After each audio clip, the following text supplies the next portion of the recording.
Any books that you'd say made a big impact on you, or something you've read in the last 6 months, 18 months? Yeah, I mean, as you know, I'm a huge reader, right? 10 pages a day, and you end up Yeah. reading about 20 to 25 books a year. And I think I look back and I would go, The Rhythm of Life by Matthew Kelly is probably the best book I've ever read.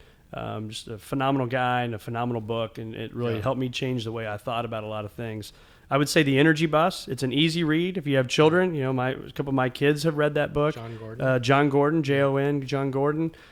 It's a great book about the people you have in your life, the people you put on your bus, and having these energy vampires and making sure the negative doesn't suck all the stuff right out of us that we don't need to have sucked out of us. And so The Energy Bus, in all, good friend of mine, John O'Leary, phenomenal speaker and just a phenomenal guy in general. I know you know John. His new book that just came out, In All, I read this year, and I'm not just saying that because I know John. It's one of the best books I've ever read. And then Silent Alarm by John Blumberg is just a great book about the little silent things that go off in our mind. And you think about it, and I think this is important to talk about, is what I learned from that is it's that one little thing, right, that adds up. And so, I don't really feel like exercising today. That's fine, right, today. Or I want to eat, and I'm guilty of this, right? I want to eat that hamburger and fries from Culver's, right? Sure.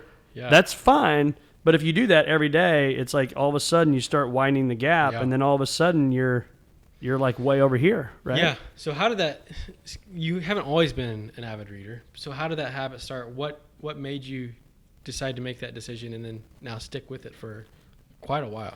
Yeah. So April of 2016, I committed, and I've read 10 pages a day. Literally, I mean, almost darn near every day. Yeah. I'm not perfect, right? So there's days you certainly miss, but it's like oxygen for me. I have to have it in the morning. If I don't get it in the morning because of whatever my schedule, then I'll for sure get it in throughout the day. But I got so tired of being the guy. If you're like this or not, or anybody listening to this, you get a book or you buy a book and you read like 42 pages, and then it sits on your nightstand for like the next 3 months, and then it goes into a drawer. And now I've got 150 books at home that have never been read. Yeah. Right? I got tired of being that guy. Yeah. And so, but as I started the podcast, I started thinking more and more about the things that I need to do. And more people were saying, I read books. Yeah. I read books. And it's like, okay, successful people are saying this. Success leaves clues. Sure.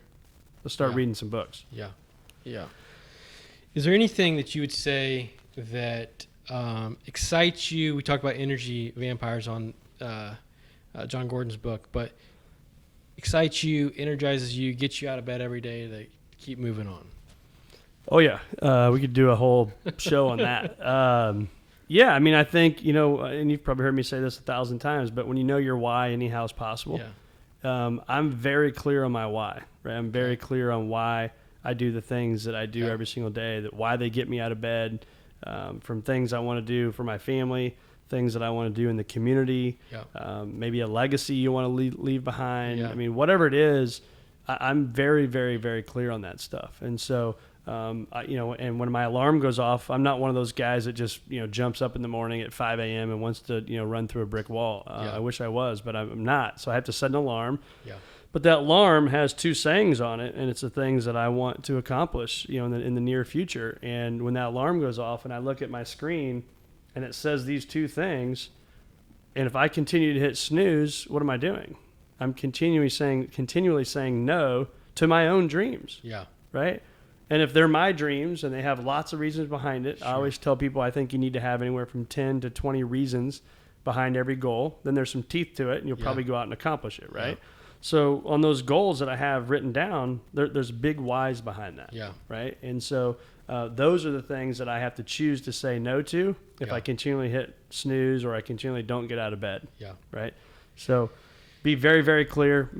Clarity precedes mastery is what Robin Sharma said. What advice would you give to someone that's just hearing this concept of having a why?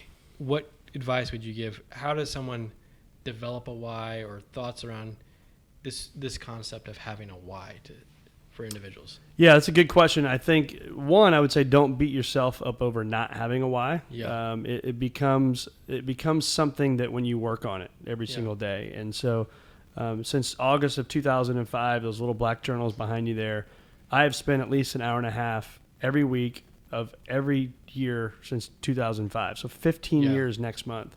and of spending time with that and thinking and dreaming and journaling about the things that we want to do, whether that's again for the client process or the things that Steve Jobs thing, the behind the cabinet, right? What's that thing, right? What is that thing? And so it's constantly journaling about it. But I think I always say ADT, ask, don't tell. And so you have to ask great questions. And when you're the guest with yourself and a blank sheet of paper and an ink pen, you got to ask yourself great questions and ask yourself why, right? Why do you want to do this? Or what do I want to do? Right? And what I used to think was big and scary and awesome is maybe not the same today. So it's okay. It's going to change, right? But if you're constantly working on it, one, you're accomplishing a lot of the things on your list, but then you're building a new list. Right? So whether that's the 100 things you want to do before you die, whatever you want to call it, I just think it's important to spend time with yourself and maybe your spouse or a significant other or a kid or whatever it may be, and write down those things. And we all know that the more you write them down and the more you read those things, the better likelihood for you to hit them are. So sit down, ask yourself a lot of great questions and dream. Think time. Yeah. So, couple questions here to wrap us up today, but a couple easy ones. How about that? Perfect. One, I know we're told there's going to be a baseball season. One, do you think it's going to happen? And I don't know if the camera can see, but there's the arch behind us about 15 miles that way. And two, where do the Cardinals finish this year? It's a great question. I'm a homer, so I'm going to say the Cardinals are going to win the Central Division, and we will have baseball, but I believe that there will not be fans at all year long. But I believe the Cardinals are going to go deep into the playoffs. I think, in my opinion, a 60-game schedule works well with the Cardinals, helps Wainwright, all those things with his arm, and obviously as he's aging, he's still younger than I am, but he's aging for baseball. I think that helps us a lot. That's great. Well, Brett, thanks for your time today. Absolutely. So.